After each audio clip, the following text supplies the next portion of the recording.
Hi friends, my name is Rick Efford Chase. I'm the newly elected mayor of Newport, Vermont. And last night we had our first meeting with the new council.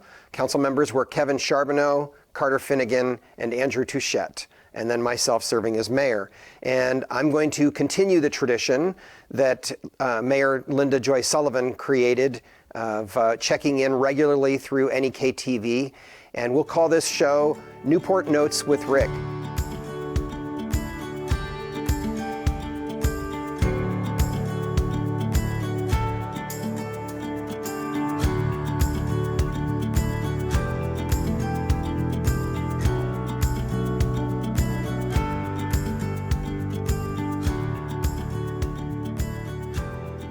So I'm really looking forward to keeping the community up to date and to hearing from all of you as well. And I just wanted to give you a brief update because actually, even though it was our first meeting, we took a lot of significant action last night. And I'll start by sharing a brief story that I shared as we ended our meeting last night. I have 3 children who are all adults now. One is my daughter, Leanna, and she's married. And I've been fascinated watching as she and her husband, Kai, parent their child, who is now 18 months old, my granddaughter. And one of the things I've been most impressed with as they've done that work is to watch them when she becomes upset. She might begin to throw a temper tantrum, or she's just melting down, because that's what 1.5-year-olds do. And they will often sit with her when she's in that space and say to her, "You can do hard things." And it's become kind of a mantra for me over the last 6 months as I've learned it from them. And I think it's a perfect metaphor for the challenges that are before us as a community in Newport right now. So I want to say as we begin that I really do believe that we can together do hard things if we support one another and encourage one another. And so this is all about that effort to try and bring the kind of energy that we will need as a shared community to bring to bear on this kind of task before us. So to that end, I want to share a little bit about, well, first I want to begin by saying how grateful I am to the outgoing council members and mayor. Mayor Linda Joy Sullivan did a lot of remarkable things during her term. I am grateful for them. Many of them we will be building upon as we look to the future.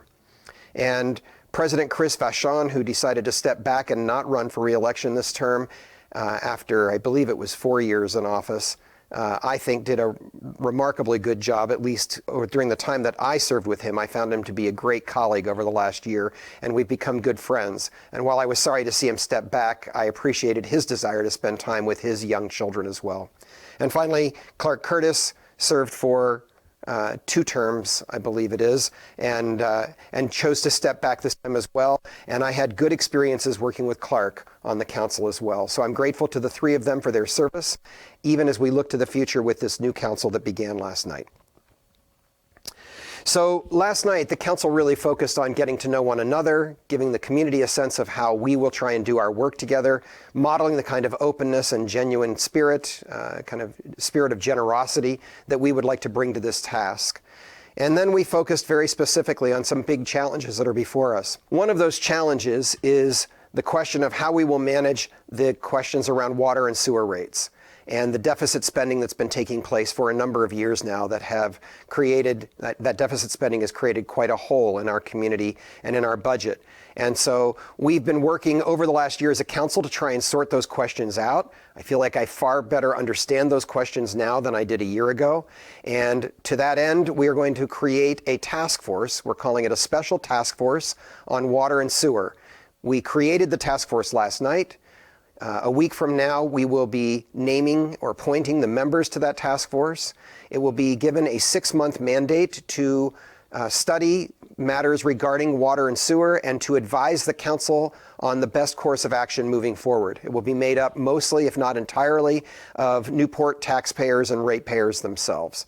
And the goal will be to do several things. First, to look at the expense side of the water and sewer budget, make sure that there are no anomalies, and then to say, okay, given the expenses that we have budgeted for, what is the likely deficit, the difference between what we're currently charging the ratepayers and what it actually costs to run this project, this water and sewer program. So we'll be looking at that first. We'll try and identify what needs to be done to adjust the rates, and I'll say a word about that. The rates were not adjusted between 2016 and 2024. And as a result of that and a number of other factors, we have spent ourselves into a deficit mode.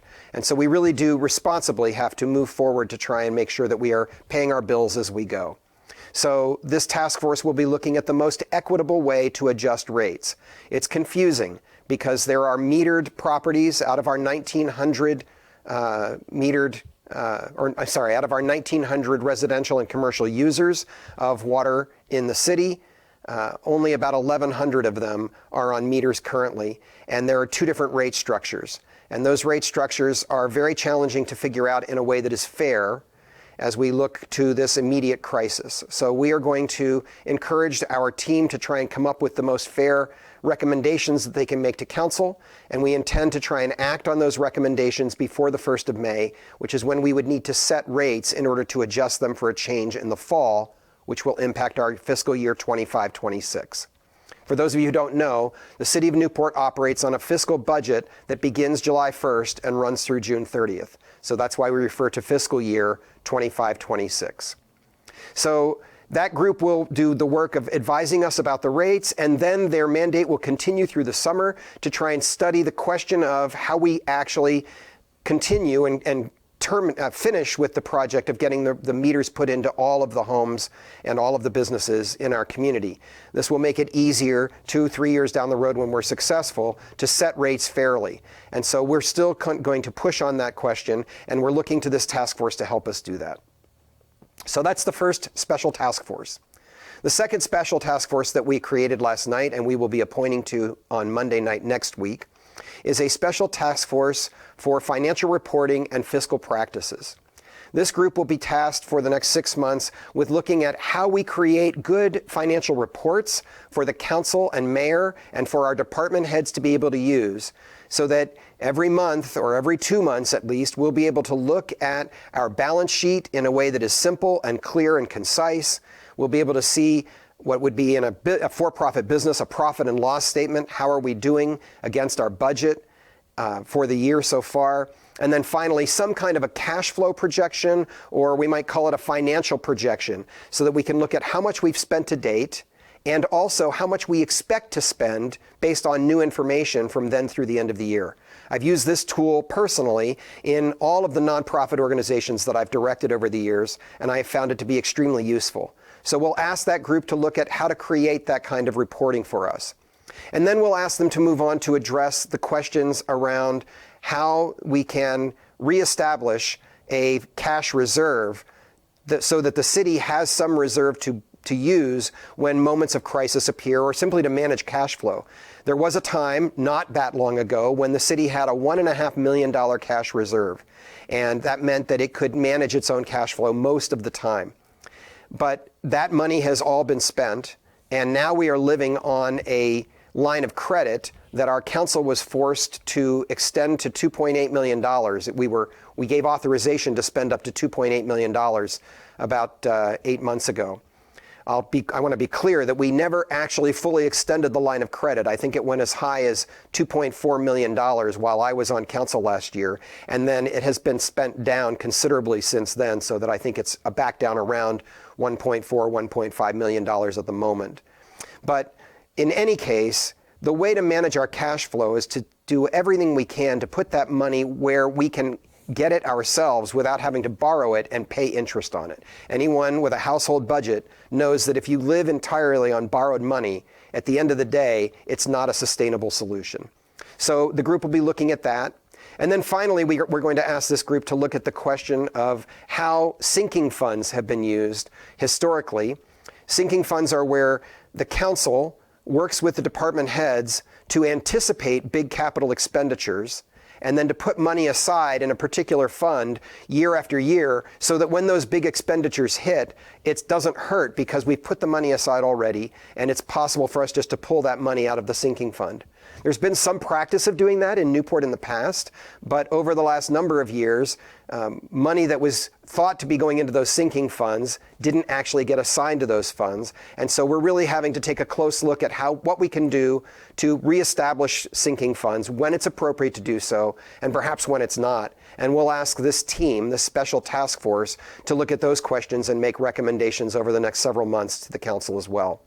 So these are significant matters, and it will take some real attention from volunteers in this community and from the council itself. And I want to assure the community, I want to reiterate that while these task forces are being asked to take on a large job, they are not being asked to take action. They are advisory to city council and mayor, who at the end of the day are responsible for setting the rates on water and sewer, for determining the budget for our operations as a municipality. So that will continue. This is simply to get some more folks involved and to bring more energy and wisdom to the table to help us with those questions. If you would like to serve on one of those task forces, the way to put your name forward is that you would have to move very quickly this week. We need to receive your letter of interest along with a resume or some statement of your qualifications by Friday at noon, because the council will be taking initial action to establish the initial members of these task forces on Monday night next week, the 17th. So by Friday the 14th at noon, if you are interested, you should be dropping off a letter of interest and a statement of your qualifications or a resume at the city clerk's office, or you can send it to the city clerk as well by email. Okay, so that's the task forces. Another thing that the council took on last night is the question of how we're going to deal with the kind of void in our administrative support at the city level right now. It's no secret that the city does not currently have a city manager, nor do we currently have a financial or office administrator. Our council made a decision last night that we're going to begin by trying to fill the position of financial and office administrator as quickly as possible. So I don't have a lot to say about that. There's work that has to be done behind the scenes to make sure that we do this in an appropriate way. One of the council members will be assigned next week to work with me as mayor to go about bringing a recommendation to council about who should be interviewed and how we should do carry out the process of setting that person in place. So we will be working on that as well. Many people have asked me, do I believe that this city needs a city manager? And my answer is an affirmative yes. We absolutely do need a city manager, in my judgment. It's not where I think we should start. In my judgment, we will be able to attract a different caliber of person to that job if these task forces are doing their work. The council has given a chance to show what it can do over the next several months, and then we can go out and say, please come into this community. We would like you, whoever you are, whether you're from here or from farther away, we'd like you to come and help us to manage city affairs. So I expect that sometime by mid to late fall, we'll be prepared as a council to begin a conversation about filling that position. And I would certainly expect that we would fill it by the end of the year, or certainly by this time next year at the absolute latest. So that's the third thing. And then finally, there is a council seat that is available currently. It's vacant because I was sitting in a council seat and it was my seat until I was elected mayor. So there is a process now that we have some understanding of after last night on how that will be filled. There have been 25 citizens, residents of Newport, who signed a petition asking for a special election. That means that a special election for that position will happen. It's been scheduled for May 6th, just 2 months from now. In the meantime, it is the council's right, and the council determined last night that they felt responsible to do so, to appoint someone to serve on council for that interim period. We're going to do that because there is so much work to do, and we're expecting a lot out of our council members right now, and we're anxious to have another council member join us at the table. Whoever we appoint will be welcome to run for the position in that May 6th election, which will take place by ballot, just like typical elections do in Newport. So how does one get appointed to the open city council seat? By statute, we were required to begin a 10-day process called a notice of vacancy, which the council voted to do last night. So for the next 10 days, there is a public notice that this position is vacant and that the council will be looking for letters of interest and again, a resume or statement of qualification from people who would like to be considered to be appointed to that position. We will take those right up until 5 o'clock close of business on Thursday, the 20th of March. So community members are welcome over the next 10 days to take those letters of interest and resumes and drop them off at the city council office, or you can send them to me. And my email is online, but it's also, I'll just give it to you. It's rick.uffordchase with no hyphen in the middle. So UFFORDCHASE, rick.uffordchase at newportvermont.org. If you send them to me, we will consider them as a council. Anyone who is interested in serving in this position will be expected to be at a special meeting that has now been called by the council for Thursday evening the 20th at 6 p.m. in the council chambers. We will interview prospective applicants, and we expect to make a decision that night on who will be appointed to serve on council for the following 6 weeks until the special election. And I should say that those two special task force meetings as well, if you're interested in serving on one of them, you will be expected to be present either by video or in person on the evening of the 17th at our council meeting, so that council meeting can ask questions of you as they deliberate about who can best serve on those two task forces.